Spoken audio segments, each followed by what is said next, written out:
मित्रांनो, आज संध्याकाळची वेळ आहे, जवळपास वाजल्यात 5:30. काम जेठा मोडायचं करायचं आहे. सगळी मंडळी इथं नर्सरीवर होती.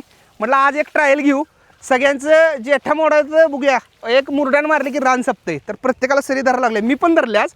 बघूया काम कसं कसं होते. पूर्ण दाखव यश, मुलाखत घे.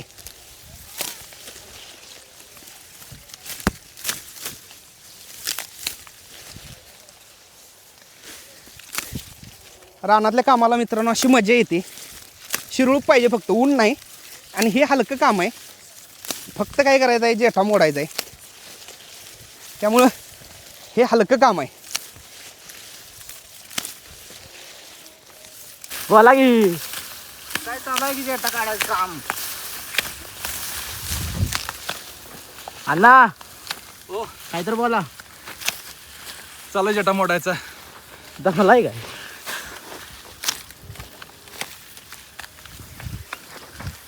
अण्णा 56 दिवस झाली जेटा मोडा लागली.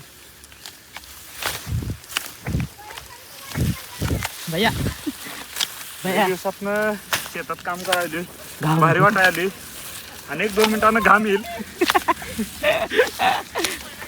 सर बोला काय ते. कोणत्याही कामाला लाजायचं नाही, मग ते काही पण असून दे.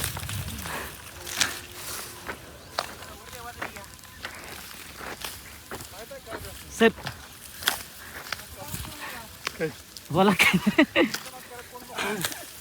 आज फ्रेश क्षेत्रावर जेटा करून काढायचं काम चालू आहे. सरांनी सांगितलं, अंकुश सरांनी सगळ्यांना जेटा करून काढायला लावायचं. एक फील्ड डे पाहिजे असा आठवड्यातनं महिन्यातनं असं एक तर फील्ड डे पाहिजे आपल्याला सगळ्यांनी कामाला लावायला. बघा, महत्त्वाचं काय आहे, शेतातली कामं आपण सगळी शेतकऱ्याची पोरं असते. प्रत्येकाला माहीत असते, असं कोण नाही शेतकऱ्याची पोरं आहे तरी शेतात काम केलेलं असते. पण आता अंगवळणी आपल्या पडलेलं नाही. ते आपल्याला निवांत काम करायची सवय आहे, बरोबर. त्यामुळे कधी तर जसं शरद म्हणला तसं असं काम पण केलं पाहिजे. मजा म्हणून करा शेतामध्ये. असं काय नाही की तुम्हाला घाम घालूस तर काम करायचं आहे. मजा म्हणून करा 1-2 दिवस, पण छान वाटतंय. ह्याच्यामुळे तुमचं माइंड रिफ्रेश होईल, पहिली गोष्ट. दुसरी गोष्ट, कामगार शेतामध्ये काय करतात ह्याचा अंदाज तुम्हाला येईल. आता बघा किती वेळात दाखव यश, रान किती गेले बघ, किती जण आहे बघा. आणि आम्ही काय केलं असतं, आता इथे गप्पाच मारले असतं सगळ्यांनी बसून, बरोबर. तेवढ्यात एवढं काम झालं. हे काय सोपं काम आहे. आज मी मजूर लावलेत पलीकडे 4-5, तर आज झालं नसते, उद्या झालं असतं. पण हे आता काय झालं, हे एक मुरटानं मागं मारलं की काम झालं.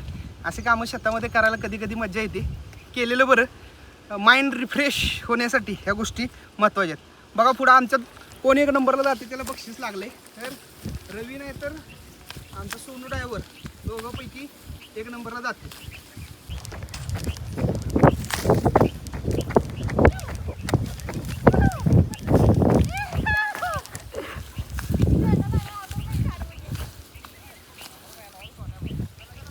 आपापल्या शेजारचे धरायचे, आपापल्या शेजारचे वगैरे आणायचं.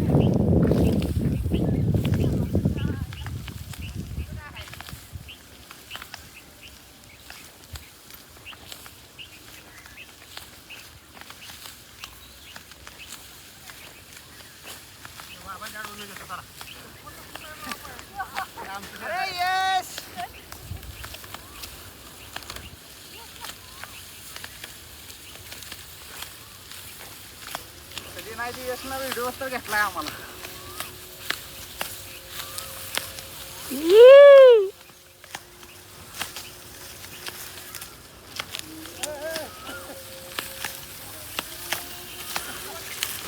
आमचं रे दादा मोठा राखीस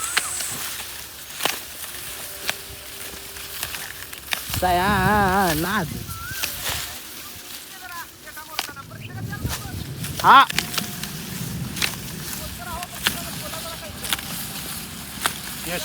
हो. कसं कसं वाटतंय तुम्हाला? हे 1 नंबर वाटायला लागले, काय विषय नाही. ओके. एक नंबर.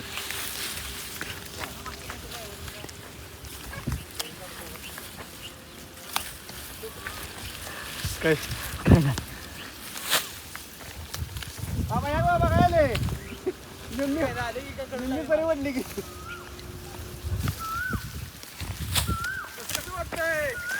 नंबर. तेव्हा आमचं बाबा तास झाले कसरीत आहेत.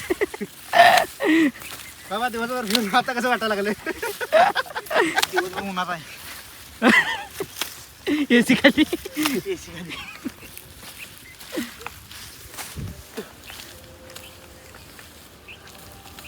आमचा अण्णा काहीतरी बोलणार आहे. अण्णा सगळी आमची म्हणजे बऱ्यापैकी मित्र लोक तेव्हा एक स्टेजवर राहून नुसतं भाषण वगैरे सगळं म्हणजे लेक्चर देत असतात. पण आमच्या डॉक्टरने तर शेतात पण काम करतात आणि इथं काम पण शेतात करतात आणि लेक्चर पण देतात. हे जरा यश दाखव.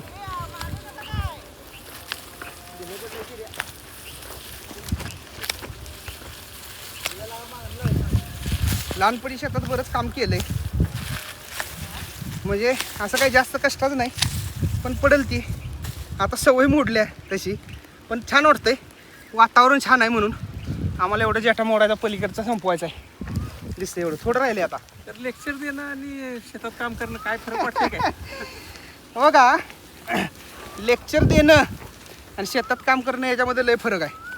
नुसतं स्टेजवर उभा राहून ज्यावेळेला तुम्ही बोलता त्यावेळेला तुम्हाला कामाचा डिपनेस माहीत नसतो. आज जेटा काढताना काही चुका होतात, ह्या गोष्टी जर तुम्ही जेटा काढला नाही कधी आयुष्यात तर तुम्हाला ती सांगता येणार नाही. आणि नुसती पोपटपंची स्टेजवरची काही कामाची नाही, बरोबर. मी कायम लेक्चर देताना सांगतो की आमचं जे लेक्चर आहे त्याला थेरॉटिकल तर बाजू आहेतच, पण ह्या शेतातल्या प्रॅक्टिकलच्या बाजू ह्या मला वाटत नाही महाराष्ट्रभर कुणाकडे आहेत, त्या फक्त गन्ना मास्टर टीमकडे आहेत. कारण काय, आम्ही सगळ्या गोष्टी स्वतः करतो आणि मग सांगतो. आता बघा, सगळ्या पोरांना म्हणून आज कामाला लावलं. आता प्रत्येकाला जरा तर थोड्या गोष्टी कळल्या का नाही यातल्या, जेटा मोडताना काय करायला लागतंय, तर ह्या गोष्टी समजणं अतिशय महत्त्वाचं आहे. आणि ह्यासाठी आजचा यो फील्ड डे होता असं म्हटलं तरी चालेल. कोणालाच माहीत नव्हतं काय होणार आहे आज. आम्ही थोडं माती लावायचं काम चालू आहे नर्सरीवर, त्याच्यासाठी आलेलो. सगळ्या गोष्टी कळल्या. बघू अजून अशाच गोष्टी थोड्या थोड्या शिकत राहू, तुम्हाला शिकवत राहू. शिवाय आजचा छोटासा ब्लॉग तुम्हाला कसा वाटला जरूर सांगा. प्रत्येकजण शेतात काम करतोच, फक्त आनंद म्हणून मजा म्हणून काहीतरी अशी कामं करत असाल शिक्षण घेताना, नोकरी करताना, व्यवसाय करताना, तर त्याचा आनंद खूप असतो. तुम्हाला असा आनंद मिळाला आहे का नक्की सांगा.